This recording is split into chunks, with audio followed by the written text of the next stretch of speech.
So it just show you like everything about them has nothing to do with the scriptures, man. Because nowhere in the scriptures does it really give month names. I'm pretty sure we had names, but it's just not a knowledge that we have. But all we know it as is the second month during the 14th day or the first month. You know what I'm saying? Like it doesn't necessarily have names, but Nisan and Nicene, however you say it, that's Babylonian. Yeah. Well, I want to cut that. I want to read this one scripture that Yahweh Shai, I mean, well, not Yahweh Shai, but the Most High has said about that. If I can find it real quick. But if I can say something too, you know, Esau mainly their book is not the scriptures anyways.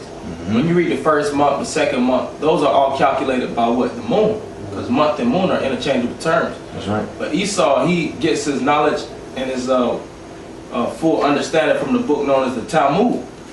You know, Babylonian Talmud. Which that's totally opposite of the scriptures. Everything in the scriptures is the basis and the customs, the laws, statutes, and commandments. Those are not located in the Talmud. Likewise, the Talmud scriptures are not located in the scriptures. That's right. In our scriptures.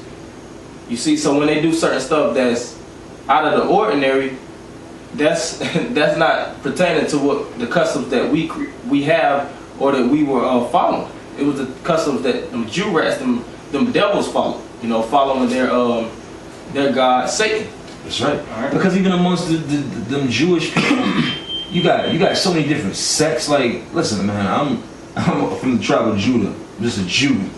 I'm not this type of Jew or that type of Jew. Like when you look into them, and it's like they got so many sects of Jews with their own Jews, right? You know, with their own Ashkenazi Jews, right? You know, Russian Orthodox Jews. This is like Orthodox. It's confusion, man.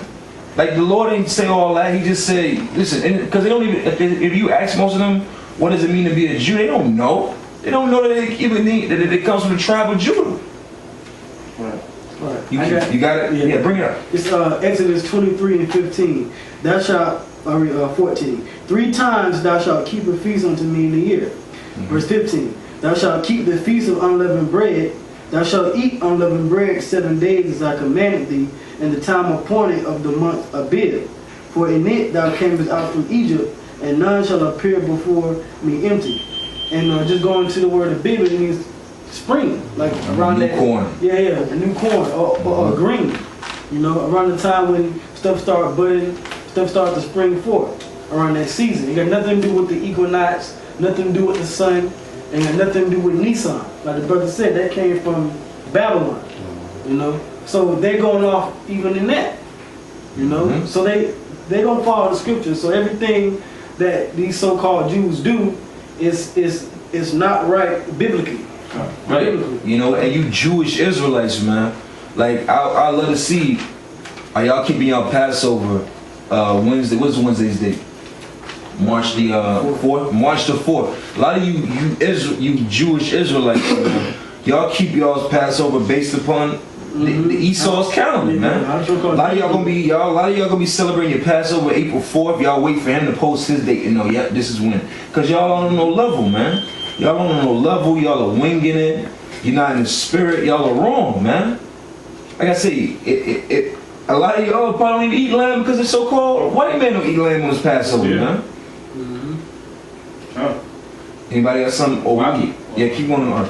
Alright, Passover comes from the 15th to the 21st of the month of Nisan, which is the month right after the extra month of Adar the 2nd.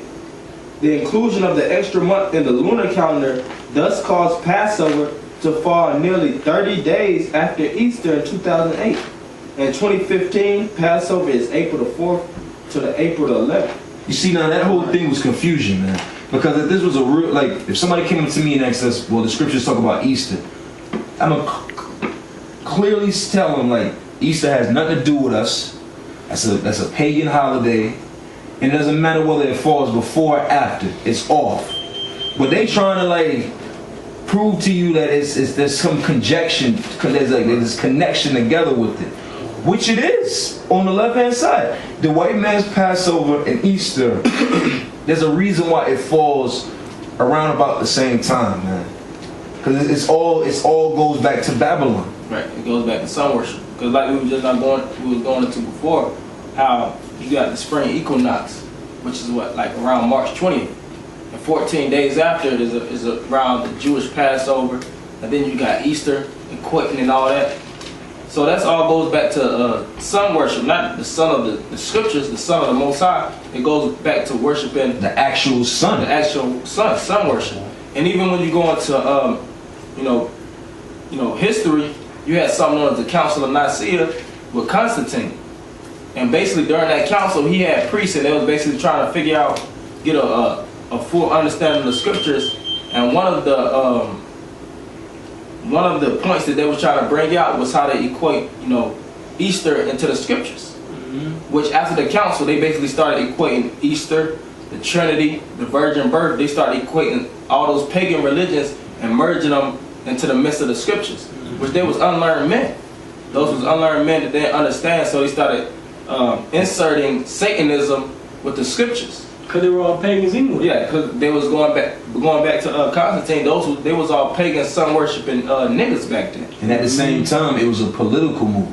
Right. It was all about bringing the Christians into the empire. bringing everybody together, like trying to get rid of the division amongst the people. So it wasn't even a religious move; it was a political move. No different than the time of the Muslims with Islam, and that equates back to that anyway. it's a political move. Even the Khazars and the fact that they claim to be Jewish, that was a political move. Because when you look into the Khazarian empires in that time, they were squeezed in between, what was it, the Muslims and I want to say us. You had the Muslims, the Muslims at that time. You had the Christians. Muslims and the Christians. You had the Muslims and the Christians fighting against each other. Yeah. So it was like they was making a decision of like, which side do we want to take? That's what it was all about. It wasn't necessarily like they truly believe, these Khazars really believe in the scriptures or the Most High Israel. It was all about which side do we pick. That's why you got the Ottoman Turks. Those were Edomites that embraced Islam. Because that's all it was. It was just religion is another form. Like the brother says, it's a political move. When certain policies are embedded on nations, they restrict them with religion. Now what you got? Democracy. Esau comes to different nations and they put that democratic, freedom, be as you will type spirit. Worship what you want. Worship what you want. It was the same thing back then, which those things was Islam, Christianity. All right, we never did that in the scriptures. Right. When Israelites, we never told each and everybody you gotta submit. We never put a knife to anybody's throat and told them you gotta submit to the scriptures. All right, the scriptures was plain. It was only for the Israelites, plain and simple. Certain people wanted to accept the truth, but it wasn't for everybody. So that was the difference between our truth, our so-called religion, and theirs, showing that we have the truth and they're a falsehood of lies, man. You still have something you want to bring up? Well, I'll keep going on. Still on the You can skip around now. Okay. You can go to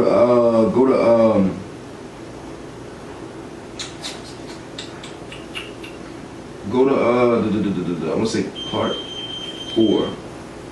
You go to question 4. Is it appropriate for Gentile Christians to celebrate Passover? Yeah.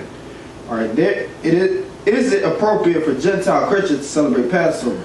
There is a freedom that believers have in a matter like this, and it can be quite meaningful for Gentile Christians to celebrate Passover. It can be a way of enjoying and identifying with their biblical heritage and as a testimony to Jewish friends and neighbors. There is a wider dimension to this as well. It's confusion, man. Like whoever, if you just believe, you can just keep it, man. Nowhere in the law does it say that. It says only Israelites clean. You had to be clean. You know what I'm saying? You had to be. We read it had to be men, right? No other nations, no bastards could come in there. Right. Nobody. Right. It wasn't none of that. Right. And if I can say something, just like we were saying, how all this goes back to Babylon. Now, when you go into the scriptures about the Tower of Babel, what was it all about? It was all about all nations, peoples, and tongues. That's right. Coming together, being in unification. One people. That's right. So all this stuff goes back to the Babylonian doctrine. Well, you're just not going into Johanna, man. bringing black conscious guys, guess what? You going back to that Babylonian spirit, man. We ain't bringing no white boys or no fucking Chinese, Japanese, or Japanese man or woman in the Passover. You know, get you a lamb plate. You know, it would be a solemn assembly of Israelites, man. And not only the Israelites, the brothers that's out here teaching this truth, man. All right. You have something to say? Or you good? You keep going. Okay.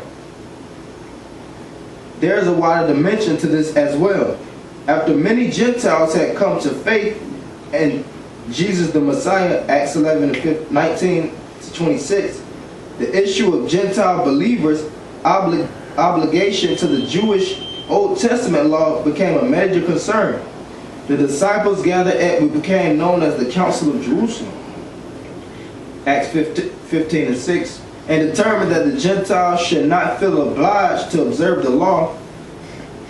And see, you know, them Gentiles that spoken in that scripture was Israelite foreigners, not Jews anyway. They were Jews, right? It wasn't no Gentiles like there was no damn gooks that had that choice. Right, Jews that at that time were scattered and didn't keep the law, and they were coming back to their national heritage, to their customs. Those Gentiles. All right. They further noted that the teachings of the law and its benefits would be available in the synagogue every Sabbath.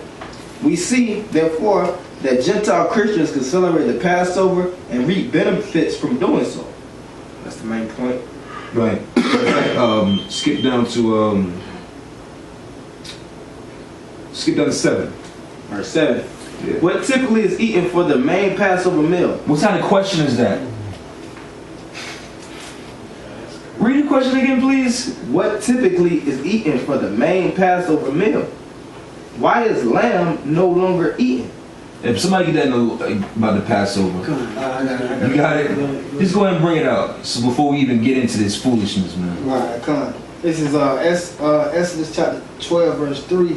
Speak ye unto all the congregation of Israel, saying, the 10th day of this month they should take to them every man a lamb. According to what? A lamb. Chicken, A lamb. fish, A lamb. pork, A lamb. fish, A lamb. ox, A lamb. vegetables, A lamb. some cereal and milk. A lamb. Lamb, man. Right. the lamb, man. The whole Passover is about Yahweh Shai, man. That's what it's about. It's about him sacrificing. He's a sacrificial lamb. And this is about him, the flesh. 'Cause that's where, when what you Christians go off claiming it was the Last Supper, which it was the Passover. It was all about him when he told the disciples that the eat this bread, it represents my flesh. The unleavened bread represents his flesh. The wine represented his blood. It goes into Yahweh Shai. That's what it's all about. Not no chicken dinner, man. Fish dinner. A fish dinner, right? With eggs and all. Yeah. Come on, man. Foolishness. Keep going. No macaroni and cheese, no collard greens. Right. Like some of these. It's not a meal. Right. It's not a buffet. They're a feast, man. It's not, well, like the Apostle say, it's not a lamb dinner. It's not just no dinner, and you can't X out the lamb. You gotta eat it according to how the Most High ordered it to be ate. Right, like, you know, like you niggas out there, a lot of you niggas out there, they gonna be like, yeah, man, I ain't eating nothing all day. I'm saving my appetite for the Passover. Yeah, that kind of. He gonna get killed, man. He gonna get killed with that attitude. Yeah, I'm saving up space for the night. Lamb teeth. Fucking That lamb gonna be the good tonight. I never had no lamb. I'm happy. Keep going. Well, if I can say something too, man, going back to Nate and them Passover, how they was going into party, you know, they was rapping and doing all kind of fuckery on their Passover. Now I was thinking, I guarantee you if I read the comments, there's gonna be people that say I want to go to this Passover, not because of not because of the truth of it, because how fun it looks. Right, who was that? Comfy a few years ago had Boys to Men. Yeah, Boys to Men. Boys to Men performing at the Passover. Nice dances and Dancing with on three-piece stage, suits. yeah. Spinning, Oh doing my the God, temptation. man. Make everybody want to be an Israelite, man. Like a regular nigga party, man. Yeah, and you had people all over the comments. I said it, and I said I guarantee you, everybody in these comments gonna be like, man, I want to go to the Passover. I want to be an Israelite. So be it. That's what it was. Damn, I wanna go to the Passover. I wanna, you know what I'm saying, be an Israelite now. party and bullshit. Yeah, because even in that song, they said we love to party and all this stuff, Passover party, and like it's a damn, it's like a circus, man. That's not what it's about, man. This is not no fun get together where we just eating and having a merry little time, man. You know, break dancing all over the damn house. Right. This is a serious thing, man. This is a serious time that we living in. Because at the end of be all, our whole mind state should be getting the fuck up out of here. That's what Passover's about, getting out of Egypt. Right. Not just eating and then the next day just bullshitting around, man. You should have your mindset. That's what the bitter herbs represent. When you eat them bitter herbs, you don't eat them just, you know, just for nothing, man. It represents that bitter captivity that you're living in, man. All right. Can I read this precept real quick? Go ahead. All right, this is Exodus 12 and 42. It is a night to be much, well, just to go into what he was saying, it's not a party. All right, verse 42, Exodus 12 and 42. It is a night to be much observed unto the Lord for bringing them out from the land of Egypt. Bondage. Like, it's not a celebration. You don't celebrate day one out of bondage, man. Bondage, you know, once you out of slavery, the day one, like, matter of fact, you think about it like this: a man that gets out of jail, right? If they got a family, of brothers or friends or whoever that get out of jail, day one is not necessarily a celebration. Like, typically when a person get out of jail or prison, you typically give them like a week or so, man, get your mind straight, you know, and then like, then meditation is, then you come, you know, it's kind of like a rehabilitation type of. Because Esau don't even let you into the world like that. You got things called halfway houses. Right. Yep. You don't just be first day out in prison after doing 10 years. I'm going to the club, man. Right. Yeah. It ain't like that. Keep going. It says it is a night to be much observed unto the Lord for bringing them out from the land of Egypt. This is that night of the Lord to be observed of all the children of Israel in their generations. Jump down to verse 43. Well, next verse. And the Lord said unto Moses and Aaron, this is the ordinance of the Passover. There shall no stranger eat thereof. Verse. And that's talking about actual other nation strangers, not Israelite strangers. Right. Keep going. Verse 45. A foreigner and a hired servant shall not eat thereof. In one house shall it be eaten. Thou shalt not carry forth aught of the flesh abroad out of the house, neither shall ye break a bone thereof. All the congregation of Israel shall keep it. All of Israel. They didn't say nothing. It wasn't no coalition of a nation celebrating the Passover back then. That was it? I'm just going to read it down. It says, verse 47, all the congregation of Israel shall keep it, and when a stranger shall sojourn with thee, an Israelite, and will keep the Passover to the Lord, let all his males be circumcised. So that's ordinance too. You got to be circumcised to keep our Passover. That's right. The true Passover. And then let him come near and keep it. And he shall be as one that is born in the land. For no uncircumcised person shall eat thereof. One law shall be to him that is homeborn, and unto the stranger, one Israelite from another tribe, right, that sojourneth among you. Thus did all the children of Israel as the Lord commanded Moses and Aaron, so did they. That's right. I'll keep going. Keep going. What typically is eaten for the main Passover meal? Why is lamb no longer eaten? Actually, many Jews do eat lamb. Notably, the Sephardic Jews, those of Spanish descent, many Sephardic Jews, which are probably actually real Israelites. All right, I just want to say, most of them, a lot of them came from the Jake that was in Spain at that time. Right. Certain Jews. So they keeping it as good as they know. Right. You know. Keep going. Some of them. I don't say all of them. Many Sephardic Jews live in Israel today. It is the Ashkenazi Jews, those of Eastern European descent. Right, Esau. Right, Esau.